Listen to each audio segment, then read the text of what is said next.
I don't remember the crash itself, just the screech of tires and the sudden weightless sensation as my car careened off the road. Everything after that was darkness. Not peaceful, not quiet, just a suffocating void. It felt like hours, maybe days, passed in that empty space before I became aware of something else. Presence. At first, I thought I was dreaming, but it was too vivid. I was somewhere in between, a place that felt neither alive nor dead. It was cold, like the air had been sucked out of the world, and I couldn't move, couldn't even breathe. Then I saw it, standing just beyond the edge of my vision, at the threshold between the living world and something far more sinister, was a figure. I don't know how to describe it. There were no distinct features, no eyes, no mouth, just a shadowy outline, rippling like smoke against a backdrop of pure nothingness. It wasn't human, but it wasn't entirely a ghost either. Felt ancient, cold.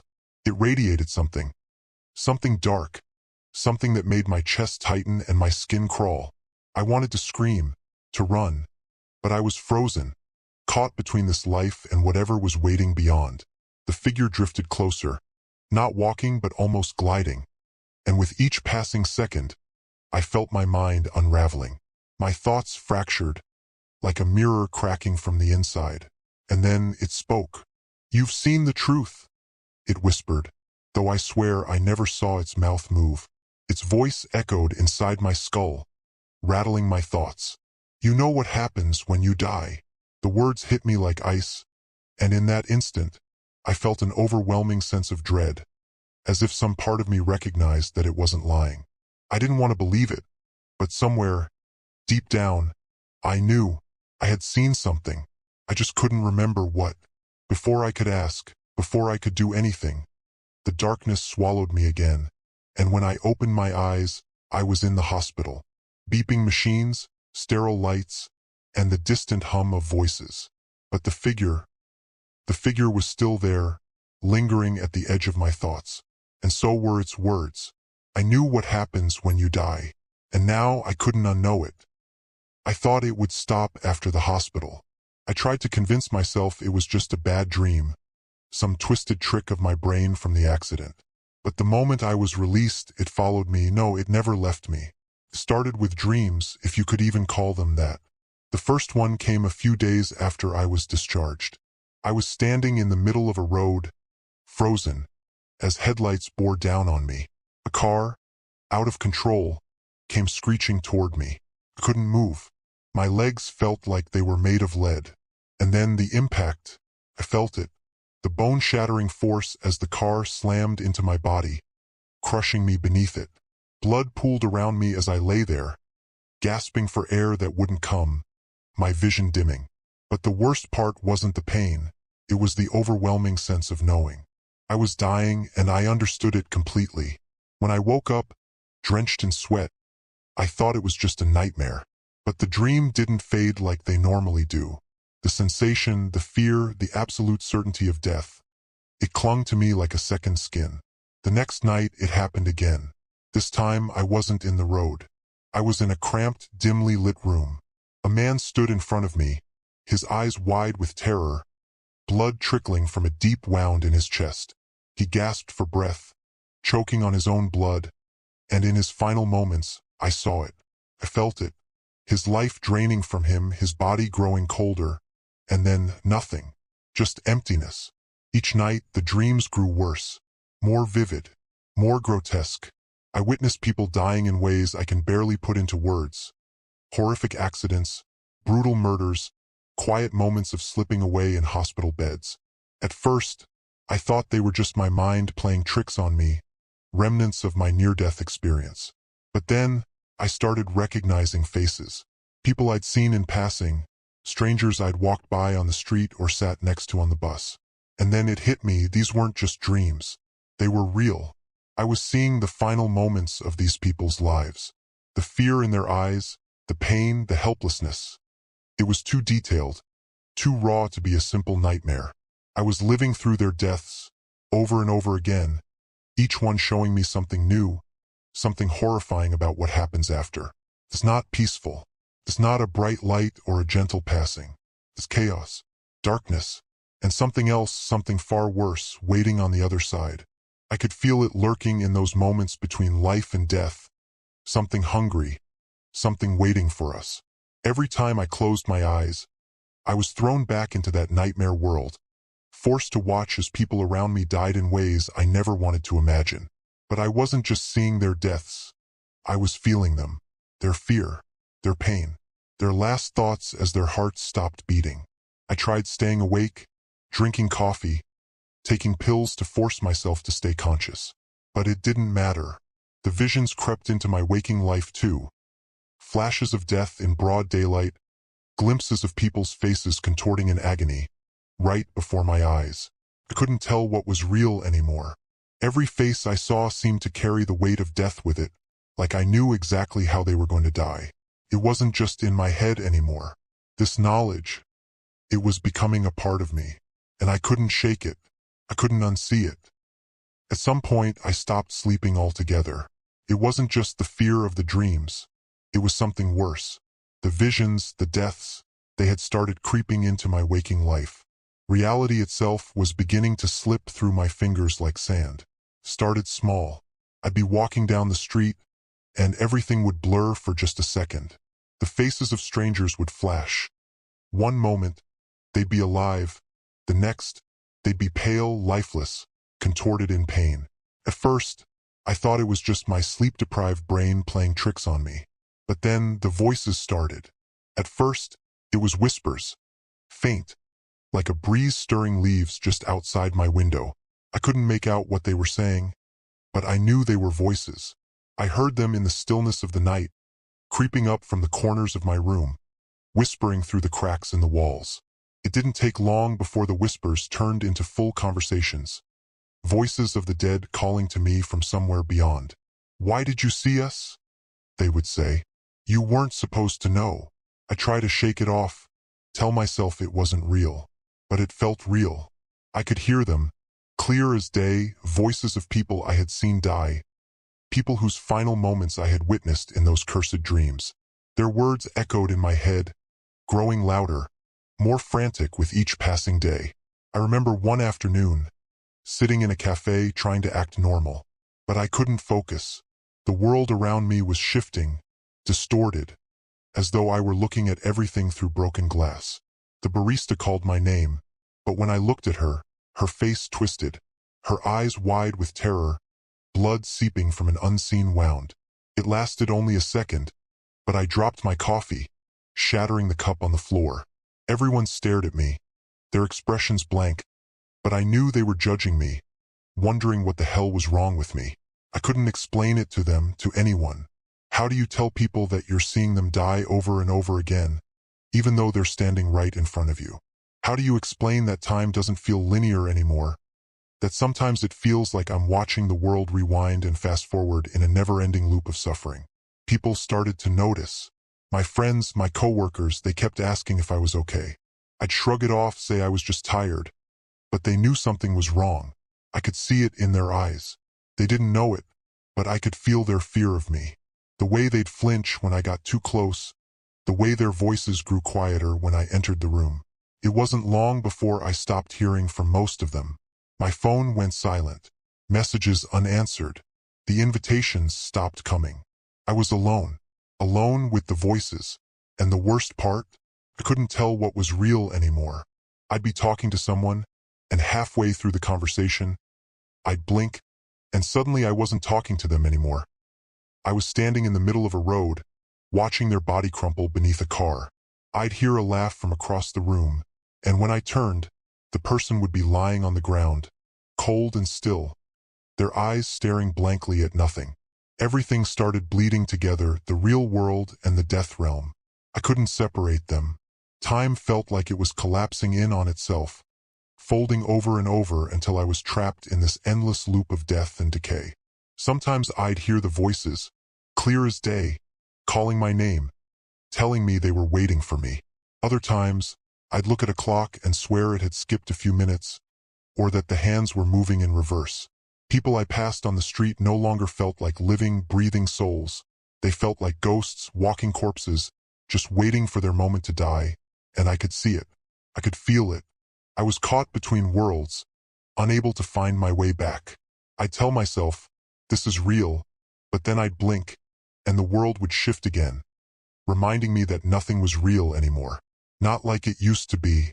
I was seeing death, feeling it everywhere, and no one else could understand. No one else could see what I saw.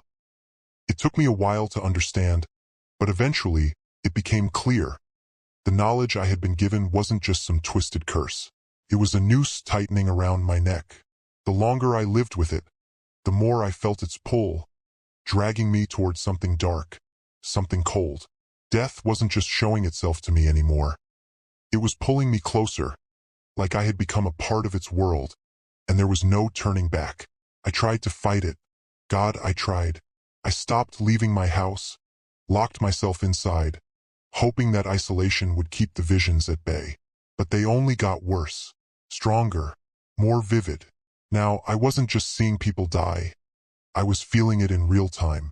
My body would lock up, my chest would tighten, and I could barely breathe. It felt like I was the one dying, over and over again with each new vision. I felt the gunshots tear through my flesh, the suffocating sensation of drowning, the icy grip of heart attacks squeezing the life out of me, the agony, the terror. It was all mine, just for a moment, before I was thrown back into my own body, gasping for air. But it wasn't just the pain. No, there was something else now, something far worse than the deaths I witnessed. With each new vision, I started to glimpse what came after, what lay beyond the final breath. And it wasn't the peaceful darkness I had hoped for. It was chaos. I saw fragments, glimpses of the afterlife, or whatever you want to call it. It was nothing like the stories of pearly gates or eternal rest. Instead, it was a world twisted in on itself, a place where time no longer meant anything. I saw people's souls, trapped in an endless loop of their final moments, reliving their pain and fear for all eternity. Their faces contorted in anguish as they screamed silently, begging for release that would never come. But that wasn't the worst of it. In the background, lurking just out of sight, was something else. Presence, dark and malevolent, watching, waiting. It felt ancient, far older than any soul I had seen die. I couldn't see it fully, just a shadowy mass, constantly shifting, always there, always hungry. And I knew deep down that this presence wasn't just a part of the afterlife. It ruled it. It was feeding off the endless suffering, growing stronger with each new death. And now it had noticed me. Every time I caught a glimpse of that dark realm, I could feel its gaze on me, a cold, all-consuming force that sent shivers through my entire body. It was like being stalked by a predator, except I was powerless to escape. The more I fought it, the stronger it became. I started hearing its voice, low and guttural, whispering in the back of my mind, coaxing me closer. "You're one of us now," it would hiss. "Come closer. You can't escape." I wanted to scream, to rip that voice out of my head, but it wouldn't stop. The more I resisted, the more it seeped into my thoughts, making me question if I was even alive anymore. I was already caught in its web, halfway between life and death, and I could feel it pulling me closer, day by day, moment by moment. Couldn't eat, couldn't sleep. My body felt like it was decaying, as if death had already started claiming me, piece by piece. My skin grew pale, my eyes sunken. Every time I looked in the mirror, I barely recognized myself anymore. I was becoming a shell, a walking corpse, like the ones I saw in my visions. And I knew that if I didn't stop it, I would end up like the others, trapped in that endless loop of death and suffering, with that malevolent thing waiting to consume what was left of me. But how do you fight something that lives in the space between life and death? How do you stop yourself from being pulled into the very thing you've been trying to escape? The answer was simple. You can't. I don't know when it became clear, but there was no running from it. No matter how much I fought, how desperately I clung to what little life I had left, the end was inevitable. It was only a matter of time. And time, it seemed, had finally caught up with me. I was sitting in the corner of my room, knees pulled to my chest, my heart pounding in my ears. The room was dark, but I wasn't alone. I could feel it, the presence, that familiar coldness wrapping around me like a suffocating blanket. The voices of the dead had quieted, but the silence was worse. It was waiting for me, just like I had always known it would. That's when I saw him again, the figure from the accident. The one who had whispered those terrifying words. "You've seen the truth. You know what happens when you die." He stood at the edge of the room, barely more than a shadow in the dim light. But this time I could see him more clearly, his features sharp, almost human, but not quite. His eyes were hollow, empty, like two black pits that swallowed everything in their gaze. I wanted to look away, to run, but I couldn't move. I was frozen, just like in my dreams, paralyzed by the weight of what I already knew. I tried to fight it. I whispered, my voice trembling. "I didn't want this. I didn't ask for it." The figure stepped closer, the air growing colder with each step. His face twisted into something like a smile. Cold, distant, utterly devoid of compassion. "You were never meant to live with the knowledge," he said, his voice low and grating, like nails on a chalkboard. "Those who see what lies beyond are marked. You've glimpsed what others never will. And now it's time." I shook my head, my throat tight with fear. "No, I don't want to go. I'm not ready." The figure crouched in front of me, those empty eyes staring straight through me. "You think you're alive? Look at yourself. Look at what you've become. You've been slipping away ever since the moment you first saw death." He was right. I was already halfway gone. My skin, pale and brittle, my eyes hollow and haunted. I had been living on borrowed time, fighting an enemy I could never defeat. And now I had run out of time. "What are you?" I asked, my voice barely more than a whisper. "I am the Harbinger," he said, his smile widening. "I come for those who know the truth. You are not the first, and you won't be the last." His words sunk in, heavy and final. This was it, the end. I had always known it would come, but nothing could prepare me for the cold reality of it. The visions, the nightmares, the endless glimpses into death. They had all been leading to this moment. There was no escape. I took a deep breath, my chest tight, the air feeling colder than ever. "So this is it then?" He nodded, slowly, as if savoring the moment. "Yes, but what you've seen is only a fraction of what awaits. The real horror is just beginning." My stomach twisted, the weight of his words pressing down on me like 1,000 pounds. I had seen so much, the deaths, the suffering, the darkness that waited on the other side. But now he was telling me, that was only the beginning? What could possibly be worse than that? He extended his hand to me, and for a moment I hesitated.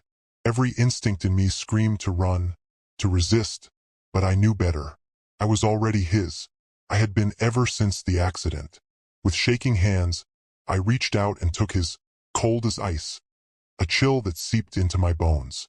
The moment our hands touched, the world around me began to shift. The walls of my room blurred, the edges of reality folding in on themselves until I was no longer there. I was somewhere else, somewhere darker, colder. I had crossed over. And that's when I saw it, the real afterlife. The endless, swirling chaos that stretched out before me like a void.